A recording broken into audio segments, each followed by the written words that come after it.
Bonjour à tous et soyez les bienvenus.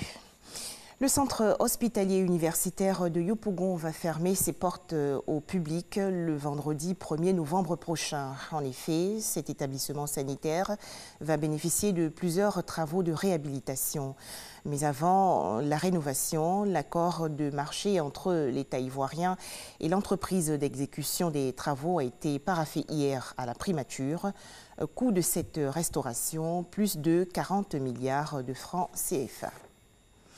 On poursuit avec la rentrée solennelle des structures socio-éducatives de base dans la commune de Port-Bouët. C'était le 7 octobre dernier.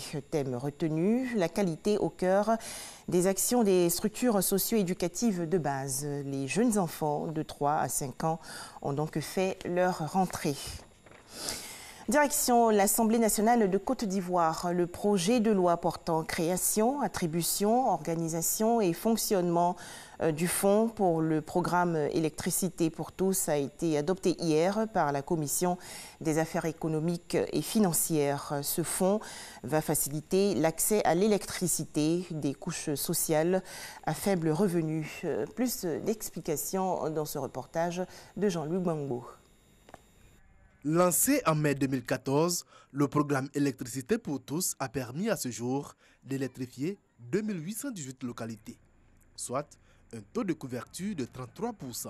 L'objectif étant de porter ce taux à 80% en 2020, ce qui correspondra à une électrification de 6700 localités.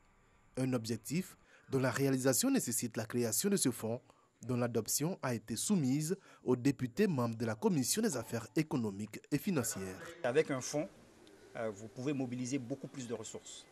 Et c'est justement, aujourd'hui, nous avons pu mobiliser auprès de nos partenaires, notamment la Banque mondiale, l'Union européenne, la Banque africaine de développement, un peu plus de 40 milliards de francs CFA pour le financement du PEPT. Parce que nous souhaitons aller plus loin.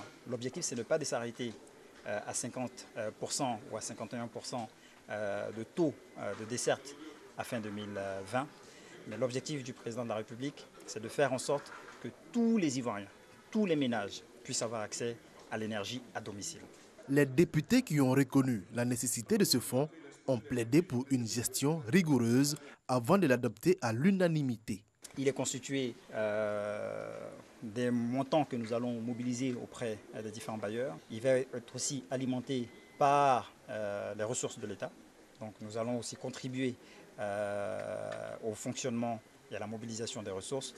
Et au fur et à mesure que nous évoluerons, nous verrons s'il y a besoin de mobiliser d'autres ressources, éventuellement des prêts et autres. Le programme Électricité pour tous, faut-il le rappeler, permet aux couches sociales à faible revenu de ne payer que 1000 francs CFA pour accéder à l'électricité au lieu de 150 000 francs CFA. Jusqu'à ce jour, ce sont 686 000 ménages qui en ont bénéficié.